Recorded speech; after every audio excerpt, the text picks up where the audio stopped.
Good evening students.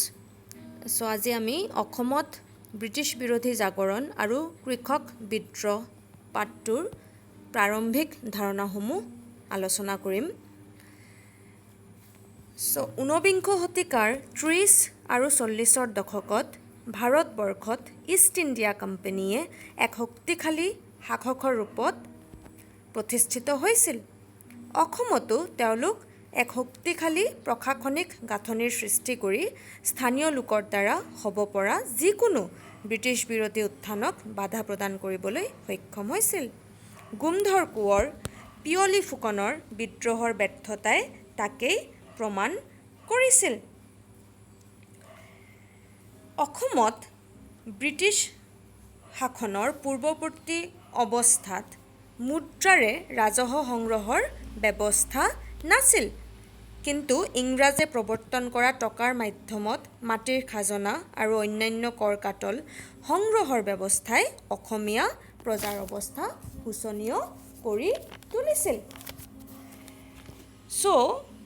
যেতিয়া মফট mills 1853 চনত যেতিয়া অসমত আহিছিল, তেতিয়া ভূমিৰ খাজনাই যে অসমীয়া মানুহৰ কঁকাল ভাঙিছিল তাক আনন্দৰাম ঢেকিয়াল ফুকনে এটা লিখিত আৰ্জি তেওঁক দিছিল মফট মিলছক, হয়নে, যে ব্ৰিটিছে প্ৰৱৰ্তন কৰা ভূমিৰ ৰাজহ কৃষকে দিব পৰাতকৈ বহু বেছি আছিল।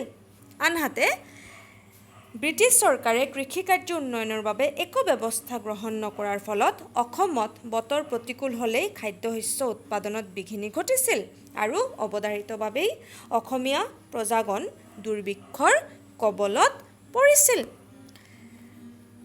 অসমত 1857-58 চনৰ বিদ্ৰোহৰ কাৰণসমূহ, হয়নে? ব্ৰিটিছ চৰকাৰৰ নতুন ভূমি ৰাজহ বৃদ্ধিৰ নীতি আৰু মুদ্ৰা অৰ্থনীতিয়ে অসমীয়া সৰ্বসাধাৰণ মানুহৰ মনত তীব্ৰ অসন্তুষ্টিৰ সৃষ্টি কৰিছিল। আমি ইতিমধ্যেই ক'লোঁ যে ইংৰাজে কি প্ৰৱৰ্তন কৰিছিলে? টকাৰ মাধ্যমত মাটিৰ খাজনা আদায়ৰ ব্যৱস্থা কৰিছিলে, হয়নে? এই মুদ্ৰা অৰ্থনীতিয়ে অসমত সুদখোৰ মহাজন শ্ৰেণীৰ সৃষ্টি কৰিছিল আৰু অসমীয়া প্ৰজাই এই সুদখোৰ মহাজন শ্ৰেণীৰ পৰা টকা ধাৰলৈ লৈ হ'লেও ভূমি ৰাজহ চৰকাৰক দিবলৈ বাধ্য হৈছিল। এই মহাজন শ্ৰেণীটো আছিল আচলতে বহিৰাগত বেপাৰী বা মাৰোৱাৰীসকল, তেওঁলোকক কেয়া বুলিও কোৱা হয়, আৰু বাঙালী মহাজনসকল। এটা প্ৰশ্ন আহে যে কেয়াসকল কোন? কেয়াসকল হৈছে আচলতে বহিৰাগত বেপাৰী বা মহাজন শ্ৰেণী বা মাৰোৱাৰীবিলাককো কেয়া বুলি কোৱা হয়। তেওঁলোক হৈছে আচলতে মহাজন শ্ৰেণী, হয়নে? তেওঁলোক হ'ল বহিৰাগত বেপাৰী বা মাৰোৱাৰীসকল। তদুপৰি ইংৰাজে ঊনবিংশ শতিকাৰ আগভাগতে উজনি অসমত চাহ বাগিচা স্থাপন কৰিছিল। চাহ খেতিয়কক উৎসাহিত কৰিবলৈ চাহ বাগিচাৰ অন্তৰ্গত ভূমিৰ ৰাজহ ৰেহাই দিছিল। ফলস্বৰূপে ভূমিৰ ৰাজহৰ বোজা দুখীয়া সাধাৰণ কৃষকে বহন কৰিবলগীয়া হৈছিল, যিটো আৰু এটা অসন্তুষ্টিৰ কাৰণ আছিল কৃষকসকলৰ মাজত। নেক্সট হ'ল, ভাৰতবৰ্ষৰ অন্যান্য ৰাজ্যৰ দৰেই অসমতো ব্ৰিটিছ শাসনে কুটীৰ শিল্পৰ অৱনতিত অৰিহণা যোগাইছিল। আহোম ৰাজত্বৰ দিনৰ পৰাই অসমৰ পাট মুগাৰ ভাৰতবৰ্ষত এক বিশেষ বজাৰ আছিল, কিন্তু ব্ৰিটিছ শাসনে বিলাতী বস্ত্ৰৰ আমদানিত পৃষ্ঠপোষকতা কৰাত অসমীয়া এই কুটীৰ শিল্পৰ লগত জড়িত মানুহখিনিৰ অৱস্থা শোচনীয় হৈ পৰিছিল।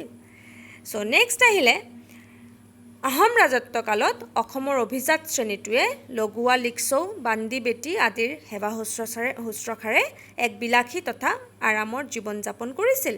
কিন্তু 1843 চনত অসমত ইংৰাজে দাস প্ৰথাৰ বিলুপ্তি ঘটোৱাত ব্ৰাহ্মণ, পুৰোহিত বা অন্যান্য অভিজাত শ্ৰেণীৰ ব্যক্তিসকলে তেওঁলোকৰ খাট পাম তথা কৃষিকৰ্মত শাৰীৰিক শ্ৰম কৰা মানুহৰ অভাৱ অনুভৱ কৰিবলৈ লৈছিল। ইয়াতে এটা গুৰুত্বপূৰ্ণ কথা পালোঁ যে 1843 চনত অসমত ইংৰাজে কি কৰিছিলে? দাস প্ৰথাৰ বিলুপ্তি ঘটাইছিল। 1843, ভেৰি ইম্পৰ্টেণ্ট। এই শ্ৰেণীটো স্বাভাৱিকতেই সামাজিক মৰ্যাদা আৰু প্ৰতিপত্তি হেৰুৱাই নতুন শাসন ব্যৱস্থাৰ প্ৰতি অসন্তুষ্ট হৈ পৰিছিল। যিটো অসমত ব্ৰিটিছ বিৰোধী জাগৰণৰ এটা অন্যতম গুৰুত্বপূৰ্ণ কাৰণ। নেক্সট আহিলে উজনি অসমৰ ভালেমান ব্ৰাহ্মণ পুৰোহিত 1857 চনৰ বিদ্ৰোহত ব্ৰিটিছ শাসনৰ বিৰুদ্ধাচৰণ কৰিছিল, যিহেতু তেওঁলোকৰ হাতৰ পৰা ব্ৰিটিছ চৰকাৰে পূৰ্বৰে পৰা ভোগ দখল কৰি অহা লাখেৰাজ তথা নিষ্কৰ ভূমিসমূহৰ অতিৰিক্তখিনি কাঢ়ি লৈছিল আৰু বাকীখিনিৰ ওপৰত খাজনা বহুৱাইছিল। স্বাভাৱিকতে এই শ্ৰেণীৰ লোকসকলো ইংৰাজ শাসনৰ বিৰোধী হৈ পৰিছিল। চ' আমি এই উপৰোক্ত আলোচনাৰ পৰা আমি ক'ব পাৰোঁ যে 1857 খ্ৰীষ্টাব্দৰ পূৰ্বৰ প্ৰায় 3 দশক জোৰা ইষ্ট ইণ্ডিয়া কোম্পানীৰ শাসনে জনসাধাৰণৰ কোনো শ্ৰেণীক সন্তুষ্ট কৰিব পৰা নাছিল। ইংৰাজ শাসনৰ আৰম্ভণিৰ গুমধৰ কোঁৱৰ, পিয়লি ফুকন বা গদাধৰ সিংহৰ বিদ্ৰোহ আছিল কেৱল আহোম অভিজাত ডা ডাঙৰীয়াসকলৰ বিদেশী শাসনৰ বিৰুদ্ধে প্ৰকাশ কৰা অসন্তুষ্টি।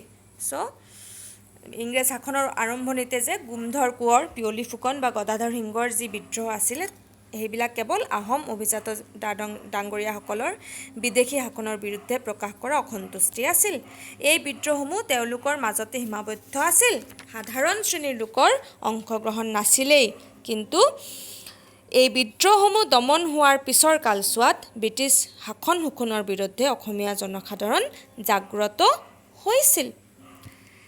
চ' নেক্সট আহিলে অসমত 1857 চনৰ বিদ্ৰোহৰ প্ৰভাৱ। চ' ব্ৰিটিছ শাসনৰ বিৰুদ্ধে অসমীয়া জনসাধাৰণ জাগ্ৰত হৈ উঠিছিল। 1857 চনৰ বিদ্ৰোহে অসমৰ অভিজাত শ্ৰেণীটোক ব্ৰিটিছ শাসন উফৰাই পুৰণি ৰাজতন্ত্ৰ প্ৰতিষ্ঠা কৰাৰ এক সোণালী সুযোগ প্ৰদান কৰিছিল। ব্ৰহ্মপুত্ৰ উপত্যকাত কিছুসংখ্যক লোকে অসমত অৱস্থান কৰা ব্ৰিটিছ সৈন্যবাহিনীত থকা ভাৰতীয় সেনাৰ মাজত অসন্তুষ্টি বিয়পাই অসমতো চিপাহী বিদ্ৰোহৰ উত্থান ঘটাই তেওঁলোকৰ সহায়ত ইংৰাজক খেদি আহোম ৰাজ পৰিয়ালৰ এজন কোঁৱৰক অসমৰ ৰজা হিচাপে প্ৰতিষ্ঠা কৰাৰ চেষ্টা কৰিছিল, হয়নে? আৰু উত্তৰ ভাৰতত যেতিয়া বিদ্ৰোহ আৰম্ভ হৈছিল, অসমত তেতিয়া ইংৰাজ সৈন্যৰ 2টা ৰেজিমেণ্ট আছিল, ডিব্ৰুগড়ৰ প্ৰথম আছাম লাইট ইনফেণ্ট্ৰি আৰু গুৱাহাটীৰ দ্বিতীয় আছাম লাইট ইনফেণ্ট্ৰি। বিহাৰত চিপাহী বিদ্ৰোহৰ খবৰ পাই এই ৰেজিমেণ্টত থকা ছাউনীৰ মাজতো অসন্তুষ্টি বিয়পি পৰা দেখা গৈছিল। চ' ষ্টুডেণ্টছ আজিৰ কাৰণে ইমানেই। Thank U.